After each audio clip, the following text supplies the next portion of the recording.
अस्सलाम वालेकुम गाइस। सो आज का हमारा जो टॉपिक है वो पैनिक डिसऑर्डर्स। पैनिक डिसऑर्डर का मतलब ये है कि कुछ लोगों को पैनिक क्यों करते हैं। कुछ लोगों को पैनिक, एक तो होता है मैं पैनिक कर रहा हूँ यार, पता नहीं क्या होगा। एक होता है सिम्टम्स का आना, पैनिक डिसऑर्डर का मतलब सिम्टम्स आना।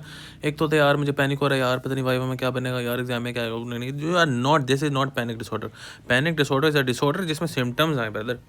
अब इसमें क्या होता है, बार बार जो है ना आपको रिकरेंट पैनिक अटैक्स आ रहे होते हैं, ठीक है। और उसमें एक को ट्रिगर होता है। फॉर एग्जाम्पल वाइवा का भी ट्रिगर हो, रिटर्न का ट्रिगर हो, प्रैक्टिकल का ट्रिगर हो, लेकिन सिम्टम्स तो आए। अब इसमें जो होता है ना वो 10 मिनट के अंदर शुरू स्टार्ट होता है, 10 मिनट के अंदर वो ज़्यादा हो जाते हैं सिम्टम्स, ठीक है। सारे सिम्टम्स आ रहे होते हैं, 4 या 4 से ज़्यादा सिम्टम्स आने चाहिए। पाल्पिटेशन, दिल का तेज से धड़कना, पेरेस्थीजियाज यानी कि वीकनेस फील करना, बाजुओं में कमज़ोर, टांगों में जान महसूस ना करना, डी पर्सनलाइजेशन, डी रियलाइजेशन, कौन हूँ मैं, कहाँ से आया हूँ मैं, इस दुनिया में कहाँ हूँ मैं तो ये नहीं हूँ, मैं तो अपने आप को नहीं जानता। इस तरह की बातें करते हैं। एब्डोमिनल डिस्ट्रेस और नोजिया, पेट में दर्द, अजीब से यार कुछ हो रहा है। इंटेंस फियर ऑफ डाइंग, यार मैं मर जाऊंगा, हमसे कुछ हो जाएगा, ये वो।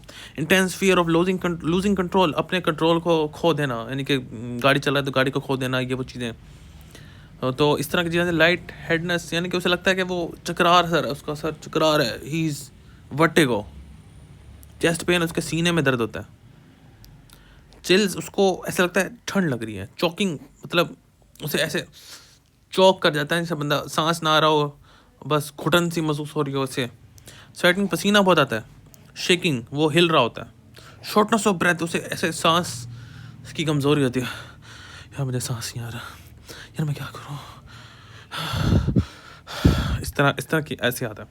स्ट्रॉन्ग जेनेटिक कंपोनेंट, ये उनमें होता है जिनमें जीन्स का मसला होता है, यानी कि उनके पापा में, चाचा में, ताया में होता है। सुसाइड का रिस्क बढ़ जाता है जिन्हें पैनिक डिसऑर्डर होता है, जो पैनिक करते हैं। पैनिक डिसऑर्डर का एक सबसे इम्पोर्टेंट चीज़ जो होता है, उन लोगों को ये खतरा होता है यार मुझे दोबारा ना पैनिक अटैक आ जाए। ये वो लाइन बोलेंगे लाजमी, वरी होती है उन्हें कि दोबारा जो है ना एक और अटैक ना आ जाए। उन्हें वो कॉन्सिक्वेंसेस डरते हैं कि अटैक आ जाए, को गाड़ी चला रहे हो, को गिर ना जाए खाई में, या ये मसला वो मसला ना हो जाए। तो उनका बिहेवियरल चेंज वगैरह हो जाता है, अटैक रिलेटेड जो ये चीज़ें होंगी। और इसके अलावा आपके पास जो है ना दूसरे सिम्टम्स भी आते हैं जो फियर के वगैरह के होते हैं, ठीक है। वो सिस्टमिक मैनिफेस्टेशन आती हैं। इसका ट्रीटमेंट ये होता है कि अक्सर ट्रीटमेंट जो है, पैनिक उठा लो आप, फोबियाज उठा लो आप, गैड उठा लो, और ऑब्सेसिव कंपल्सिव डिसऑर्डर्स उठा लो, इनका ट्रीटमेंट सबसे पहले तो CBT है,